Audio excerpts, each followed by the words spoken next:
end and the middle property owner isn't interested in selling, then maybe we shrink the size of the footprint with a 2-floor building and see what that looks like.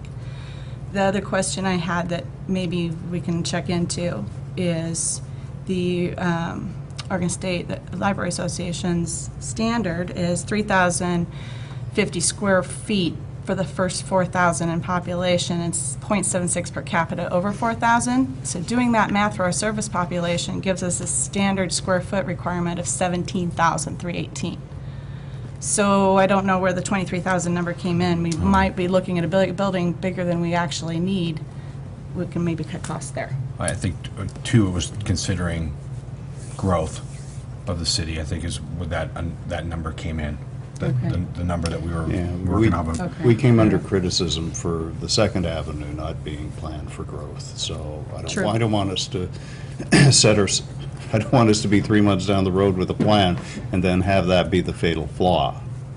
So I do think, I fear that we're in another Cub situation, is and Greg can get a hold of the property owner direct, and we'll be able to better assess it. But if we have a reluctant property owner in the middle of the block, that's kind of where we were with the Second Avenue. And I know there's no taste on this council for eminent domain or condemnation. So Tracy's question is a good one. That if we can't get that property in the middle of the block, what's the footprint? What's the size?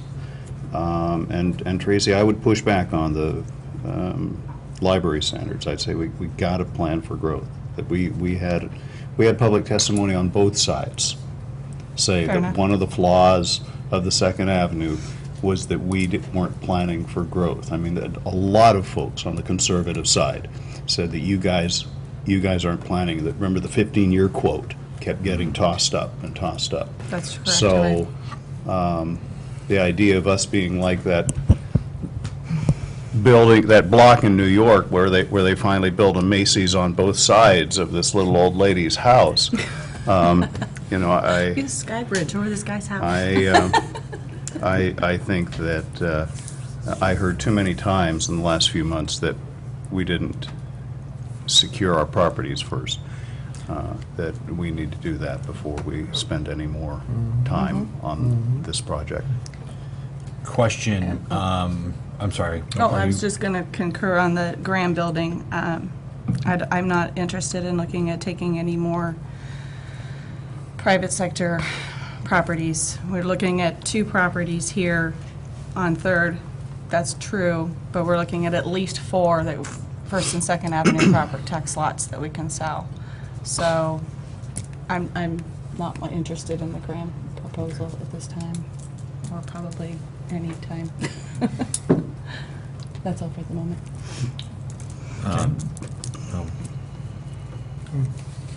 I'm still thinking about this. Okay. Still digesting. Yeah. Chairman, Greg, I think one of the questions that we'd asked Frank Berg in our conversation was the ability to add on. Phases. I was going to talk about that. In fact, Okay. our discussion kind of morphed from this idea that he presented to eliminating the Douglas property and having a footprint just on the properties to the west of Douglas, including the Turner Library. And one of the things we talked about was doing the first floor, but building it so that, and engineering it and designing it so it could be added onto in terms of second floor and expansion over the top of a footprint, which would be, if we get that 3rd property, which would be 25,875 square feet. So that was discussed. And he said, yeah, that is doable to build what we got now. And Phases. Chairman, Commissioner Hensley's correct. Because of that, when you were talking about, staying in this building, this would not displace any admin right now building that property, building that library. So admin could stay where they're at and plan for future expansion in that building. It wouldn't get us together, but we could have a us to where we want to be, everybody in one building. So, in our meeting, he came in, Mr. Burton, with these ideas, and he quickly got into the second story issue, obviously, and that's what we discussed, going to a second story. But we did talk about reducing the size of that second story and eliminating the council chamber out of there, which you have here, and moving it to this building, which would entail, second story right away for admin. So if we leave this the way it is, this is a perfectly functional council chamber, and that's a perfectly functional office building. But you're not going to be able to sell your other buildings very fast because you're going to have people in them. Right. Yeah. Right. So, or we would, that was. As I recall, towards the end of the discussion, Frank was talking about at the corner of, at the Hawley end, about doing two-floor there, Correct. but carrying the height all the way down, so that Right. the part that's not 2 floors is still 2 stories in height. Correct. And he was suggesting that under the admin floor is where you could host the standard height library functions, like staff areas, Right. Core areas, book service, variety of conference rooms and such. And then the eastern portion of the building is where you could have your, I'm trying not to say high bay, but you know what I mean, the high Right. ceiling height stuff, the big open spaces over Area. stacks Yeah. and such. So Correct. that's what Frank brought up. Well, it makes it more functional if you do it at that end too, because you've got admin offices and the public coming in to do both admin and people Yes. in the library. So they, in that way, don't have to travel to the other end of the building through the library. Right. And it it limits the number of access, ingress, egress points that you would need to have. Right. If you put it down at that end, because you've got a joint use entrance, basically. Yeah, common lobby, access to the elevator, everything's close there on that corner. Yeah. Yeah, so I wanted to clarify that what Frank was suggesting is not a library that is 1 story high the whole way. There's still the opportunity for very high open spaces. I forgot that, but you're right. Now, we haven't smoke test that idea with our own planning department or with the planning commission yet. But that was the suggestion that he made towards the end of the meeting. If I may, if we're adding things to maybe perhaps vet with our planning department, do we have concern, or is there anything code-wise about a continuous length of building? Continuous length of, Well, because if we, Maximum depending on, footprint. yeah, if we, depending on where we would put an entrance, is there anything that prevents us from having one continuous building that takes up that big of a footprint on a block? If you were to go all the no, way. but you're gonna have to have landscaping, it's Sure. 9%, something like that, so, but no, there's no issue in terms of what the footprint is.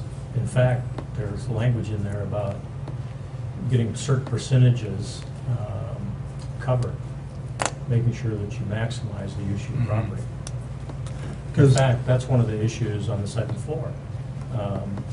There's some wording in our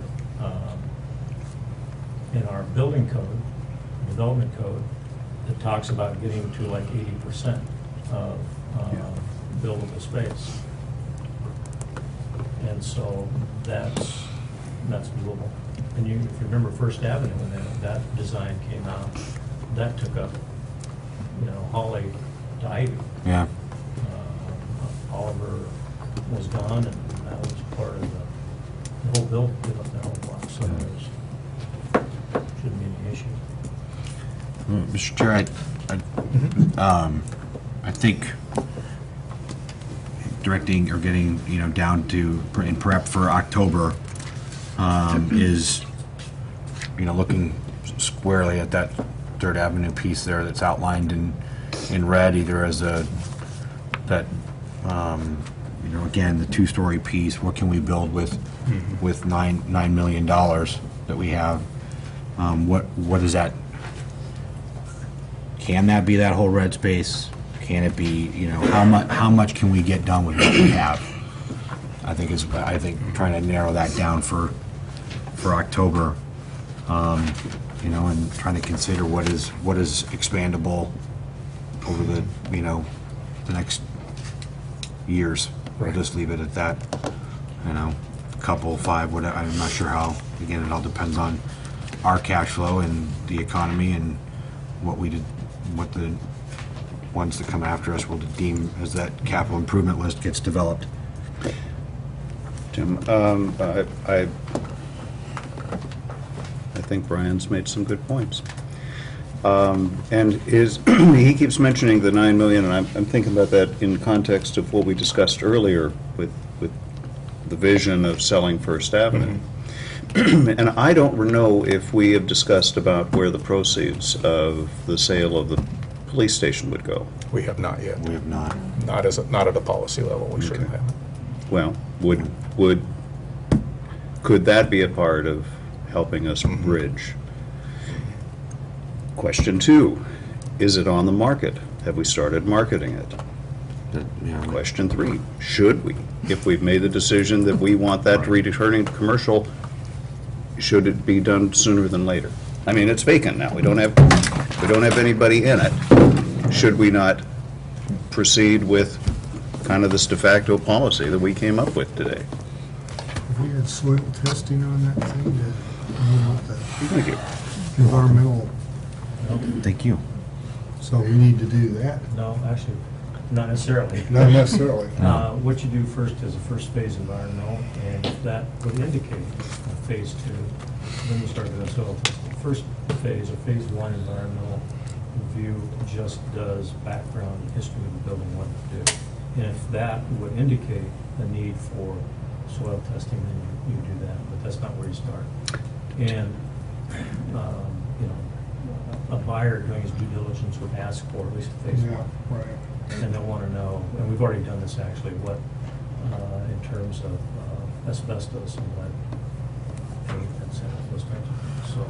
And Tim, I apologize for expanding the scope of the discussion, but these things have to be done in a public forum, so, yeah, I just thought it's something I'd raised, that Brian kind of gave me the idea, talking about depending upon our financial conditions of the economy, and that sort of thing, that we do have assets that we want to return to the tax rolls, and we can't sell the K&L building while there's still people in it, but there's nobody. What'd Can you we say? can we get a premium for the people in it? I'm sure we can, knowing the quality of the people that work there. But in terms, it's something I'd like to put as a placeholder for Yes. the October meeting, for us to think about and talk about, that if we're prepared to say that the First Avenue property should be commercial, then is there any reason to delay to put it on the market? Would that be an executive session conversation? Just going to ask our administrator, does that, Not initially. Not initially, okay. just the Yeah, policy? The price. Decision Yeah. Yeah, Yeah. Is that, to put it on the market. to sell it, I don't think would be, Okay. yeah. in terms of procedure, the properties are owned by the city? Right. So is that a city council discussion on the Yeah. policy as to Yes. what proceeds, as to whether they could go into funding here or should retire debt or whatever? That's Lob it a back to city, the mayor. Well, if you think about the bonds that, the $14 million debt that we currently have, that is a city debt. Yes. It's not an urban renewal debt. It's full faith and credit of the city. And you signed an IGA that said urban renewal is going to send money to the city to help pay that debt. right. So anyway, the city council would be the appropriate place to discuss it. Okay.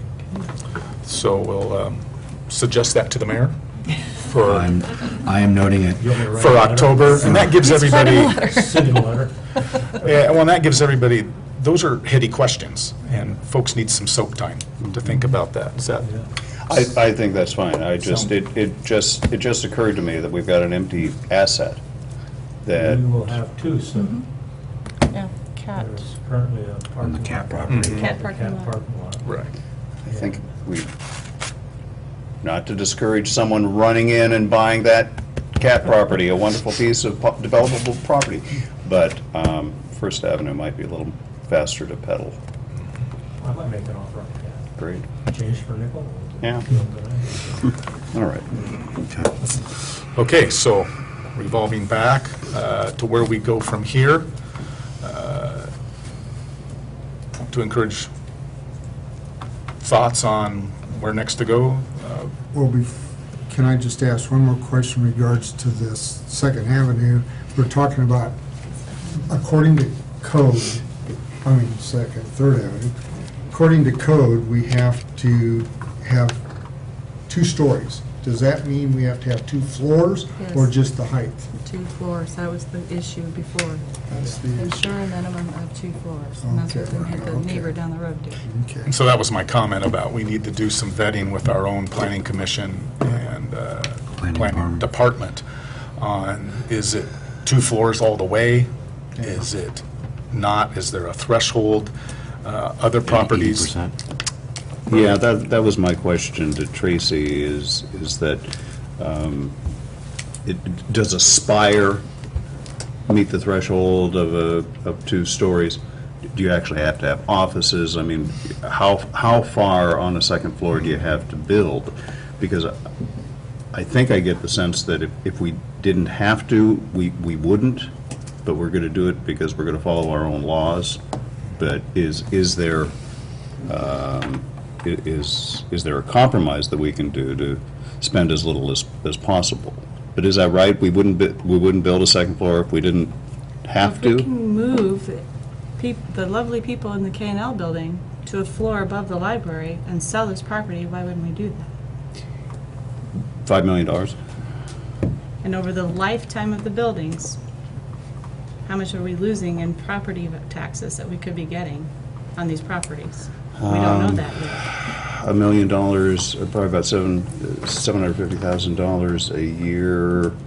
I could get that for you. It would take a long time to recoup it. It would. You know, on $1 million, you can get about $10,000 a year, I think is the rough estimate. So it would take a while by that calculation. I mean, you can make that argument for sure, but whether we want to spend, whether we can afford to spend that money now or not is what I'm asking. I'm trying to get us to, I'm a fiscal conservative, you understand, so I'm trying to get us to the cheapest building that we can build, Tracy. I'm trying, Amen. and I'm trying. Right, Ken? If we're going to build a library, I'd like it to stay open. We're talking urban renewal tax on $1 million. Our county rate is around 17, so drop off the 3,017 times 1,000, 17,000. City, we're 349, so $3,490 is what we collect on $1 million assessed value. Okay. Those buildings aren't assessed at, the AV is not anywhere close to $1 million. So you're talking $1,500, $1,600 that you would get off the property tax. Yeah. We don't know what would develop there either. Right. We don't know what would be there. You don't. They could scrape it and put something else there. We don't know what would be there. Probably $50 million. I would like to suggest, Maybe not. I'd like to suggest it's a very timely topic, though, as we have all seen some initial plans from other private development in the city that are interested in 2-story height developments, but not necessarily 2 floors. And as we all know, atrium-style architecture is becoming very popular, that kind of open space. So it's a timely topic that I think the Yeah, council and the planning commission is going to have to wrestle with. I can imagine Councilor Hensley saying that it may be the rule, but it may not necessarily be the right thing. So maybe we need to see that that if we might be smarter than councils of past generations, or that the building and engineering in terms of what is possible. Who knew what was in the minds of the people that put that in? But in terms of today, and also in terms of the economics, of trying not to have disincentives out there. I mean, we're talking about it being a disincentive to us. and having that second floor provision in there could be a disincentive to a commercial property. And if there's a good reason, I'd like to find out what it is. I have no idea. Maybe there's You mean why a second story? Yeah, why it is Well, required. I heard a smart guy say once that there's two things that we're going to take, that's sprawl and density. I remember that smart guy. So, but if you think too, Canby's the second highest density right in that area. population either in Oregon or on the West Coast. Yeah. Well, yeah, in We're up Oregon. there. And that has been the aim of Senate Bill 100, was to put a urban growth boundary around cities and put people in here so we have our open spaces and we don't have sprawl. So that was one of those reasons. So that's where those codes come from, to have second stories and try to make, more people. But if you remember, that was going to be appealed to the council if we had moved forward. And I would have made a straight-faced argument that we didn't need a second story because we met more than the 80% space. And it says it will ensure second story. Well, it didn't ensure in this case because our code says if you cover 80% of your property, you'll be a second story. Okay, well, now we might be So- doing scope creep, but Tim, Well, you asked. and And- Tim, it's my fault, I admit it, but Tim and the mayor, I would say that it might be appropriate to consider a work session at which we take a look at this, because just because it is, doesn't mean it's right. Right. And the times may have changed, and it's not just us, it's other developers that this, and we should hear from them. You know, we should maybe hold a public hearing and ask developers whether they would be rushing in to build more if there was an adjustment. Very good. And policy is our job. So, It really wasn't vetted tonight about the budget. Did you want to talk about that a little bit? You're welcome to. $9 million. Sure, you I bet just you. wanted to- Your minutes, I just wanted to mention You bet. that all three options that you looked at tonight were around, just for the library portion, Mm-hmm. 925. All three options had a cost of around 5.5 for second story or standalone building, which was in the Pioneer Industrial Park. Also, the Ivy to Holly site, that was a standalone at 7,500 square feet, or 1,500, I'm sorry, 7,500 two-story. So, going back to, can you do one story right now? I'm assuming that's going to be around 9,500 and then expandable. Probably a little bit more if you're going to be able to build it to a standard where you would be able to put a second story on later. So, but those are the numbers. I just wanted to get that portion up because that wasn't discussed. I don't think we discussed that. right. And, you all have the budget spreadsheet, and for the cameras, in construction, the significant cost drivers that Frank is using is a pretty basic standard formula on dollars per square foot. And so square footage is a significant driver, and that's something has to be considered. What's the scope of the square footage? But as you move down the page, you can see all the things that add up, whether you're building a house or a building. And there's some interesting drivers, interesting opportunities in there in terms of things like soft costs, furnishing, moving costs, et cetera. And that adds significantly to your total. And one of the things not included in that 9 or 9.5 is, it's got a line item for it, Yes. is Property acquisition is not included. And he did that intentionally across the board, just to take the property out of the equation so we could focus on construction and relocation cost. Alrighty, continue down the table on, we've heard from Commissioner Hodson on, help me recap here, a suggestion that we direct staff to drive forward on a plan that maximizes the first phase with the money we have. That gets us, yes, that is correct. So looking at the Third Avenue option there on, so site number 1 plan that we've got in our books, or the packet handout was, so looking at what we can get accomplished, providing we've got cooperation for properties. What can we get for $9 million in terms of a 2-story building, and then how can we, from there, if it's moving down the block for expandability or whatnot down the road. And then in terms of costs, you know, something we're becoming quickly familiar with is the phrase of FF and E, which is furniture. You know, how do we phase those things in when we can afford them? And, you know, what can fit in the scope of the project with what we have. Very good. Is that convoluted enough? Yep. Clint, thoughts?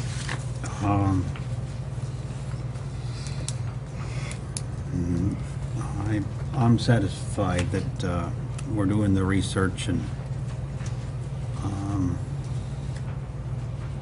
I don't know what else I could add at this point. I don't have anything to add. Are you comfortable with pursuing that as our target for October?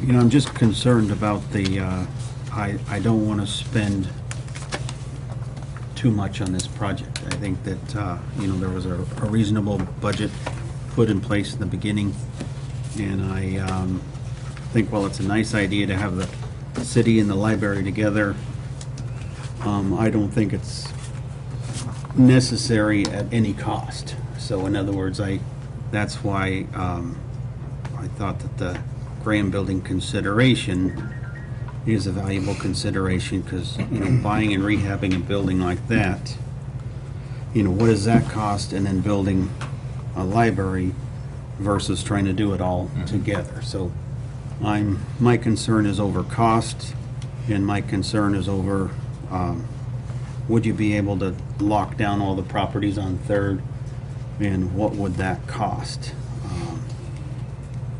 In an what expeditious could fashion. you get for that cost? And I kind of view the old police station as kind of like an old car that doesn't run. You know, would it be worthwhile to get it running and sell it, or sell it while it's not running? But I definitely think that, you know, if you want First Avenue to be commercial, which I think is a good idea, then I think that baby needs to be pedaled. That's kind of where I... Okay. Commissioner Hensley? I think I aired my concerns. I think we have more work to do in vetting out Third Avenue, but that's the direction I think we need to be looking right now. Okay. That's where I'm at. Commissioner Ryder, same. That's- Okay. So, to our administrator, is that clear direction?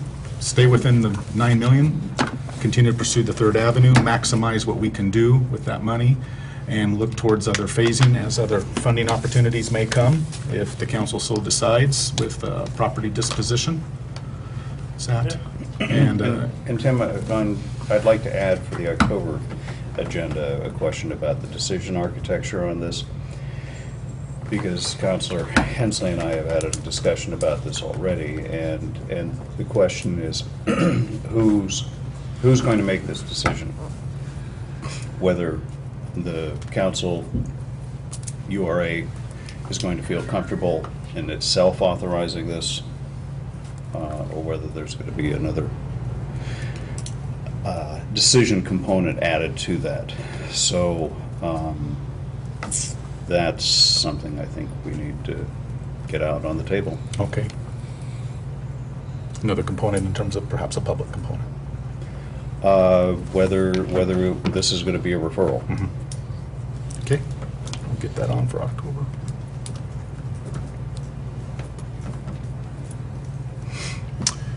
All righty, do you feel ready to move on for tonight? I got a little confused. You are talking about Site 1, aren't you? There's two of them actually on Third. So Site one. Site one. Yes, option Yes. one. Sorry, Roger. Yes, the first one. I don't know that any of us are excited about either of the other two options. they were just both on Third, and I got a little... Right, sorry about that. I should have been more straightforward with the clarification there. Site number, option one. All righty, Commissioner Parker. We're not going to do another update? I thought there was one other thing on the agenda. There is, would you prefer to wait until the agenda's done? Yeah. All right. It may be, it may be hot enough and late enough that we may choose to call adjournment. All righty. Thank you, folks in the audience, for your patience as we discuss and work through the issues. D on the agenda, economic development updates. And it looks like Renata's coming up first. And Brian Brown. Thank you.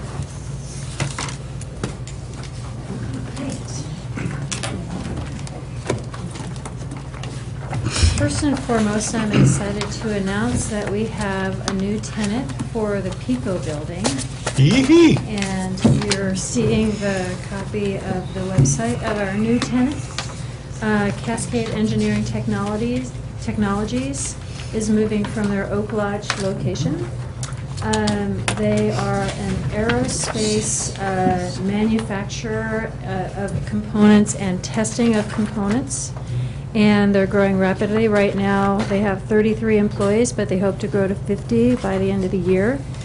They'll be moving their equipment over to the new Canby location over the next 6 months. Because the tolerances are really high, they need to make sure that it's precise, and it needs to get commissioned. It needs to meet aerospace standards, so it's a delicate process. They have big expansion plans. They're looking to hopefully get some major contracts with Airbus and Boeing. And if they're successful in that, they'd like to buy quite a bit of equipment over time. It's early days yet, but he tossed out a number of $20 million of equipment over the next 5 years. So we'll be meeting with them on Monday to talk about the various financing programs that might be available for them and develop a strategy to get them where they need to be. So we're very excited about that. Yes, indeed. That's Very great. good. Congratulations.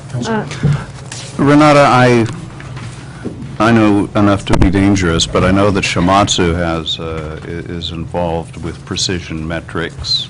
Any crossover between the two or not? Shimatsu is an instrument testing equipment manufacturer, and they sell to a variety of markets. They primarily measure liquid, Okay. whereas this company makes metal parts. So airplane manufacturing is very complex, and there's lots of different widgets and gadgets and stuff you can make for them. And Well, I'm just so- thinking about us marketing as a center for quality metrics, so. Well, I know that BOCO, Precision Castboards is a major supplier for Boeing, and a number of companies in Canby are sub-suppliers to Precision, including BOCO, among others, so. Well, I know Shimatsu put us on the map, and I think these folks also offer a real high-end product, so. Well, they're very well-paying positions as well. There's a heavy engineering focus on, on the measuring and the tolerances part of it, so we're very excited about attracting that caliber of jobs as well. I like engineers.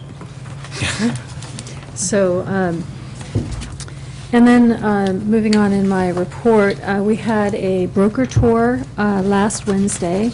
It was coordinated by Clackamas County, and they visited Canby first, and then Malala, Estacada, and the Clackamas industrial area. There were 19 real estate brokers from around the Portland metro area, many of them industrial brokers, but some commercial office brokers as well. And so we had an opportunity to showcase Canby for them for about 20 minutes. So we read the reviews. They were all required to fill out evaluations so they could get a big gift basket. So I hear that Canby was well received in the tour, so we're happy about that. I did a follow-up email with all the brokers highlighting our available sites on our website, our incentives, etc. So that's been done. Next, happy to announce we are having our first video production coming to Canby since we've instituted our video production policy in February. It is a web-based commercial for an active sportswear and apparel maker in the Portland area. And they're looking to film at the Canby High School, at the Christian Church, and at Community Park, among other locations. Originally, they were going to be shooting next week, but it looks like they've had to push their production schedule back. So now they're proposing September 28th and 29th. So that's a weekend. We've asked if they could potentially adjust the schedule to shoot at Community Park on Monday to reduce the number of park visitors impacted, and we haven't heard back yet whether that's possible or not. So we're very excited about that. Just a quick comment, Renata. The item you showed earlier about the available lands piece, Jamie Junk and Catherine Comer also put together a very similar drop-down move about website for the video production that they also shared at the C4 meeting last week, and it's very similar to the one that Renata showed us. And I think they said, I have to go back on my notes, but they've got almost 50 productions or 25 productions already queued up for Clackamas County. And the website's a great driver, but it's and Canby's, I think this might be the first of a couple from what they alluded to. So, but this is exciting. This is good stuff. The producer of this commercial is also looking at filming a movie. So I, of course, highlighted a few building and sites that would be attractive for him, and he was intrigued. So hopefully this will be the first of many. So, moving on, our intern that was with us this summer did a great job in pulling together a number of maps for us. I'd like to add to that some additional transportation and infrastructure maps, et cetera, that she wasn't able to get to in her limited time.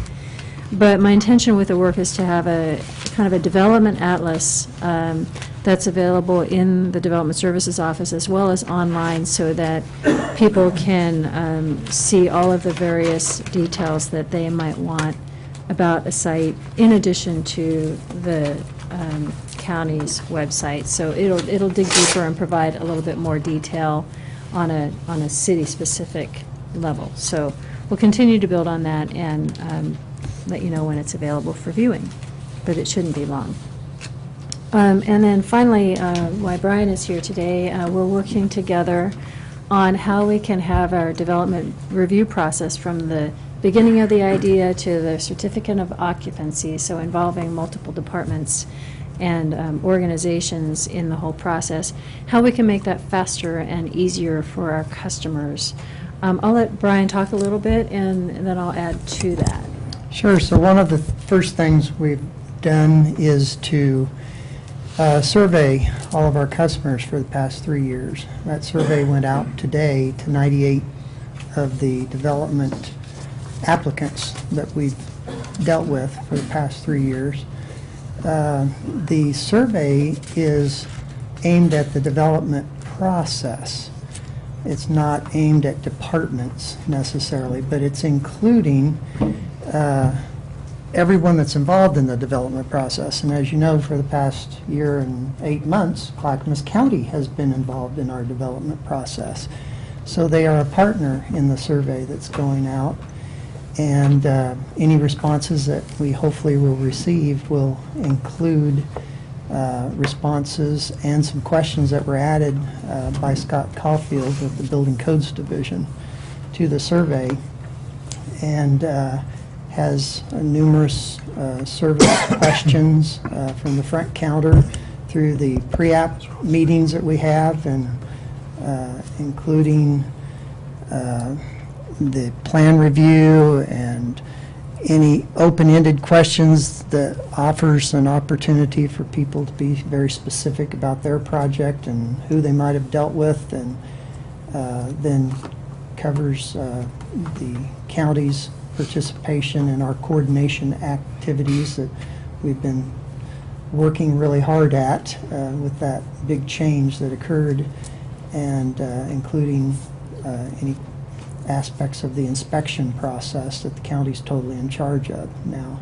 And those results can be sent back to the county as well. And so he was very appreciative that we were taking the steps to do that and to test the waters here on this new process to see how it's been working and get some feedback on it.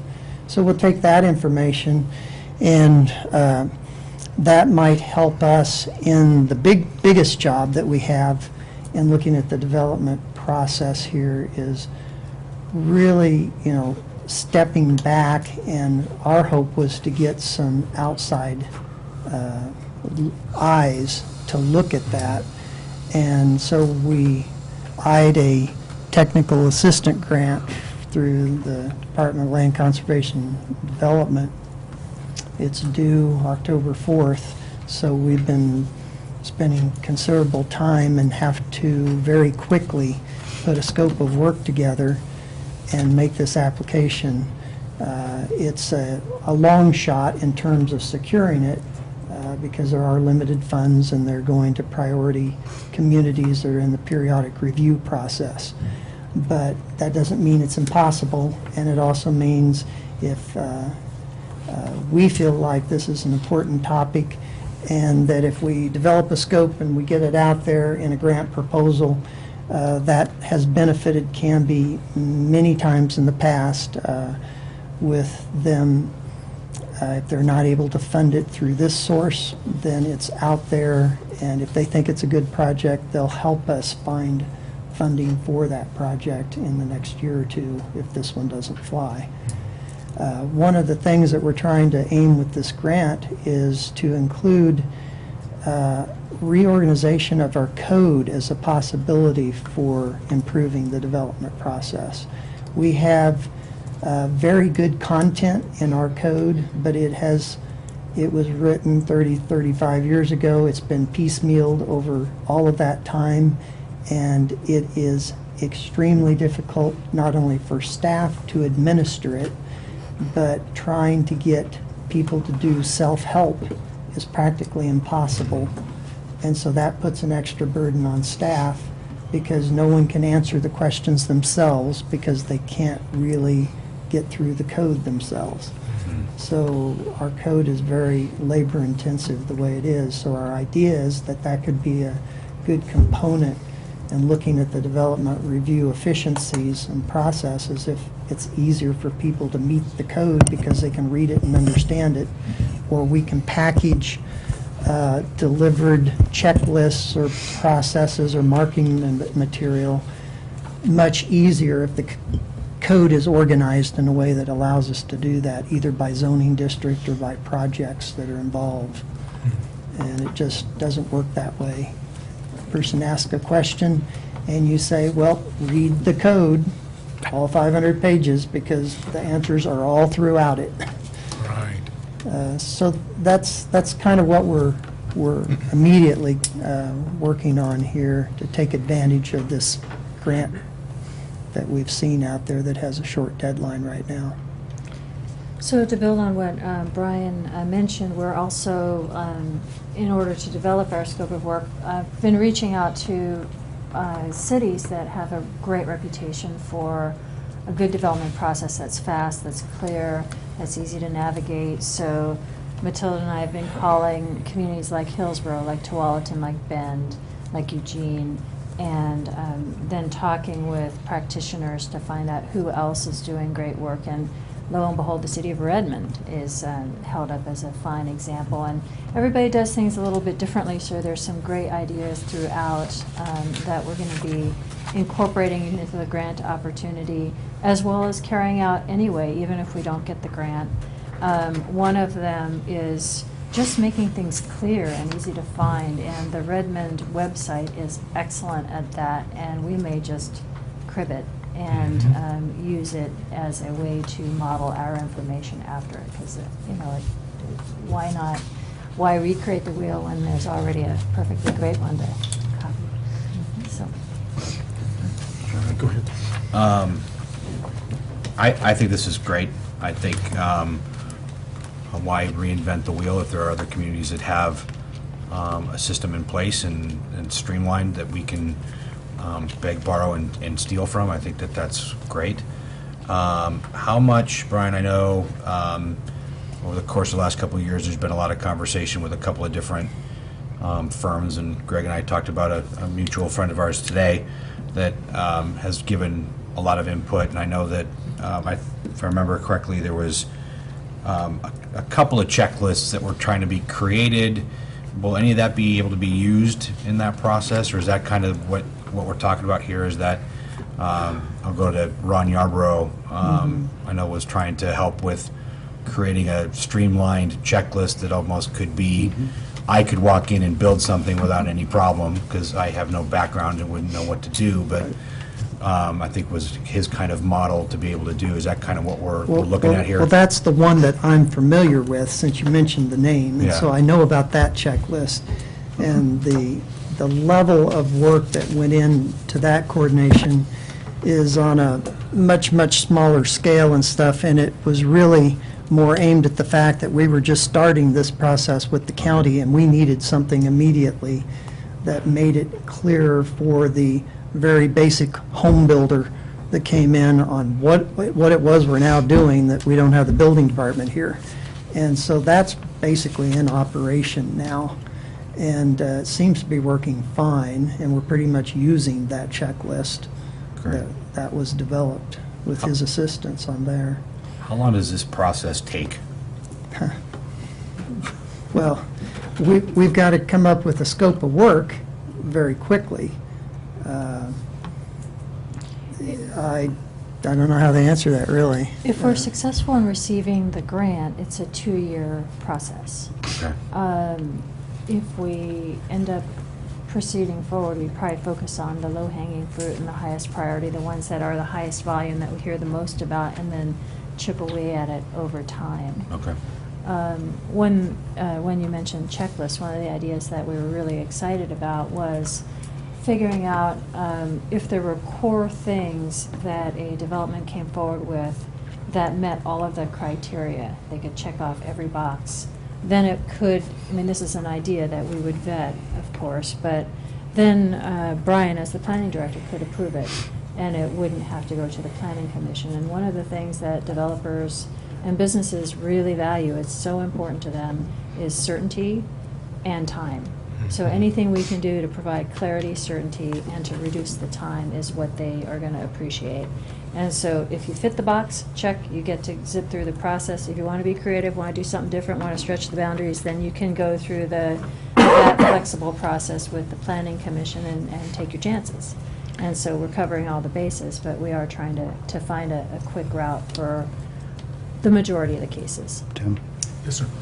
One of the real lucky things is that we have Renata here. Is she and I both were with Clackamas County when we went through one of our cycles where there was no construction, and we laid off all of our planners, and then construction fired up. And the elected officials only heard phone calls from developers saying, "Why are you so backlogged?" So, Brian, Godspeed to you. My prediction is sometime before the end of next year, we will have you before this dais asking why there is such a backlog. And Brian, to your point, really, in times of economic downturn, you get the one-time builders.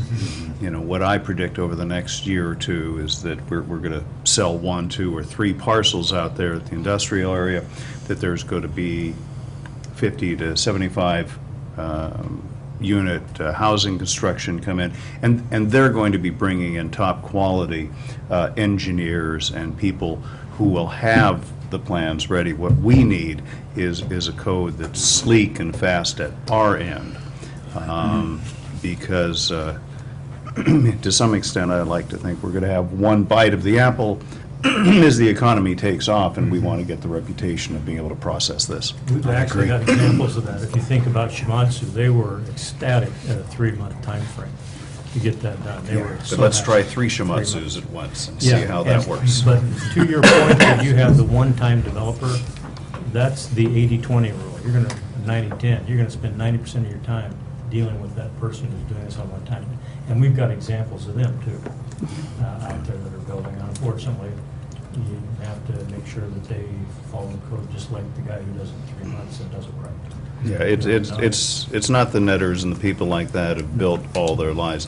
It's people like Brian and I who get laid off during a recession, decide we'll become builders, and then we come in and complain that you guys don't know what you're doing. So, That never happens. Well, this is a great thing to take a look at, and it's definitely needed, and so I'm glad we're taking the opportunity to dig into it. That's great. Very good. It's encouraging. Thank you. Thank you. Applaud that. Anything else on economic development update? Jamie will have. Jamie? I'll talk really fast though. She's better than me.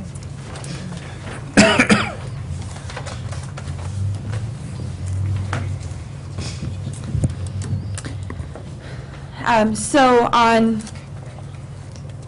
the August 2nd, First Friday, so we've got the August 2nd, and then also the September 6th, First Friday that happened. The September 6th, First Friday brought 10 businesses to participate. One of them was new, which was Rounders, which we've made it free for the businesses to participate in and very affordable for some vendors to participate in.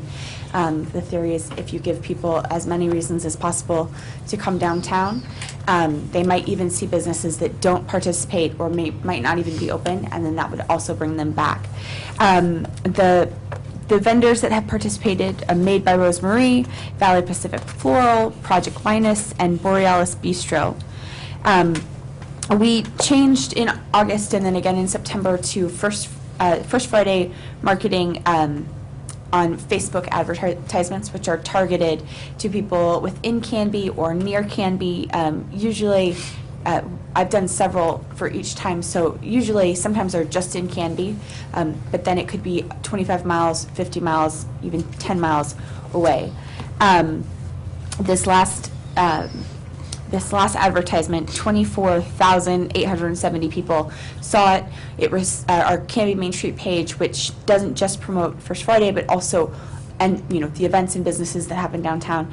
It received 90 page likes, and each person saw the ads an average of 3.7 times.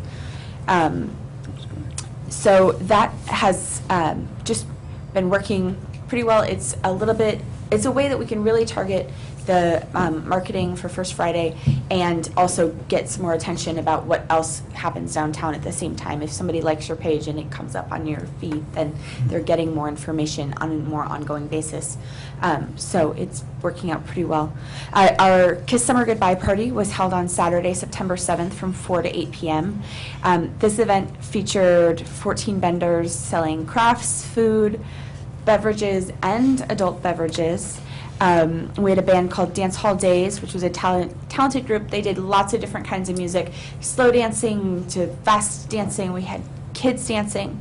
Allegro Dance Studio came out and performed, as well as the Canby High School dance team, which was great because it gave them the opportunity, I think, in both cases, to do their first dance of the season, and then also brought their parents down to another event. I was really inspired at looking at the Canby Herald today, and there was a letter to the editor, and in the letter, the gentleman had said that with as many events that happened, why do we need another? And then he came and he felt so good about the event, and what a great thing. So I think that that's a win. It felt like a win, and I'm so excited that he came down, and the rest of the people, lots of you came down as well. Again, we did targeted Facebook advertising. We didn't really have a big budget for this, so the Facebook advertising was nice. For every vendor fee we received, which was $10, that just upped our advertising. So we had 14 vendors, a couple of them were nonprofits, but 34,000 unique people saw the ads. It got 39 page likes, 234 clicks, and the people saw it on average 2 times. So it was really great event. I think that we'll do it again next year. Tracy made a good point about reaching out to the vendors and making sure that what works for them, what they were happy about, so that in future when we hold this event again, which I hope that we do, and events like this, we are getting some information on best practices so that we can be even better moving forward. The September Downtown Draw features the Place to Be Cafe, located at 190 Northwest 2nd Avenue. This effort helps to market downtown businesses and focuses on entertainment and service-oriented businesses. The Downtown Draw article is featured on the Canby Main Street website. Facebook and in the electronic newsletter. And it just spotlights downtown businesses to give people a better insight into the business and also the people that run them. You know, some of these businesses, you know, when you walk in, you see the person and they greet you every day. And sometimes they're a little bit more in the back or that you don't really know, but it's a great way to kind of put a face to the name. The Historic Review Board met Monday night on September 9th, and we had received an in-depth survey from Carol Palmer, and then she also came with lots of pictures. One of the first projects that we're working on is a plaque program that will put plaques with historic buildings and a little story behind them. And she, so far, has done a ton of research. She's joined the Canby Historical Society. She's made the connection with Nora Clark, who I believe is the president of the Historical Society and is going to come and talk to us at some point. The October 7th meeting, the Historic Review Board will be joined by Curry Gill, who from the State Historic Preservation Office, and she's going to come just give us some insight. It's a pretty new board that's meeting, so give us some insight on best practices and the best ways that we can have to move forward. I'm really encouraged with the participation that this group has and their commitment to not just doing a project here and there or fulfilling the grant that was out there, but really making it special and expanding, just in the times that we've talked, ways that we can even make it more into a tourism thing. So not just a plaque program, but maybe plaques and a brochure, or maybe plaques and a brochure and a website, or even an app, depending on if we have enough money. But it's just really encouraging to have this group of people. The parking task force met last night, September 10th. At the first meeting, it decided to create a targeted survey to find out more about downtown businesses and their parking needs. This survey helped to kind of decide the ways that we wanted to move forward. And you know, obviously, the nice thing about hearing from businesses is we got to hear what their needs were as well as what their customer needs were. One of the questions that I think was probably one of the more important questions on the survey is, how far are you and your employees willing to, not even willing, what's a reasonable distance for walking? And a lot of them said 1 to 2 blocks. And, you know, it's good to know that information, so we're not asking them to walk 5 blocks here or there. So at the second meeting, we kind of discussed the amount of parking downtown, what the survey or the study that was completed last year said, and what the parking task force decided last night is to really focus on making downtown as customer friendly as possible. That was really their key. They also said, you know, we need to make sure that our business owners and that our employees have enough parking. So what they want to do is add more 10-hour parking into the First Avenue parking lot, especially between Grant and Ivy. The businesses that attended between Grant and Ivy, and then also just from what I've seen over the past couple of weeks, that is more available space there, that it's not being taken as much, and that would leave the prime parking on First Avenue for the businesses. Then there would be information to all of the businesses encouraging them to leave prime parking spots available for customers, noting First Avenue parking, the public parking lot behind Cuts Force and the cinema, as well as some other spots that had been identified as 10-hour areas. Then we would work with code enforcement on a case-by-case basis, which is how code enforcement works now, is that if it's a complaint-driven system. So if somebody has a complaint, they would call code enforcement. And we're hoping to develop something like that with Carrie, our code enforcement officer. Then they unanimously had decided on all of these things, but they wanted to put First Avenue and Grant that the signs would say patron parking only, so that it's as customer friendly as possible. We're welcoming our doors. I hear a lot about cities near here that have parking and parking meters, and that it's a challenge to park in those cities or that city. Make it as customer friendly as possible so people are choosing Canby first. And this is all to make people aware and work with the neighbors and work with the customers on a 6-month trial basis, and touch base again with those businesses and see if some of those slight issues have been eradicated and see if it's really working to help bring our customers down. So that's kind of where we're headed, and probably some more talks with Greg and Carrie and moving forward. That meeting was just last night. Then moving on to business outreach, Canby Main Street and the Chamber of Commerce made contact with some businesses that had expressed wanting some more help from the Small Business Development Center. And so talking to Karen Carroll, who's that Small Business Development Center representative, she would like to make face-to-face contact with these businesses, and that's going to happen tomorrow afternoon. She'll come to Canby, walk in. She's already set up phone meetings, so she's already started this conversation, and it's a way to, help get some information, whether that's they need marketing help or financial help, whether they're struggling or they're doing well and they want to continue doing well. It's just another way, a free way to help our businesses not just survive but thrive. And then the last thing on my list was the Arts and Culture Action Alliance, which you great people unanimously approved and recommended that we move forward with the creation of tonight. So that's all that I have. Thank All right. you very much. Thank you. Yeah. Yeah, go ahead. Jamie, as our Main Street manager, graciously deferred to me on making one of the more important announcements about our Kiss the Summer Goodbye. I thought she did a tremendous job. I warned her as Main Street liaison to keep expectation low. As we know, the first year of anything, just in fact, it's often said around here that nothing really exists until it happens about 3 times in Canby. But I was really pleased with the turnout. Really pleased with the vendor turnout. That was a tremendous turnout.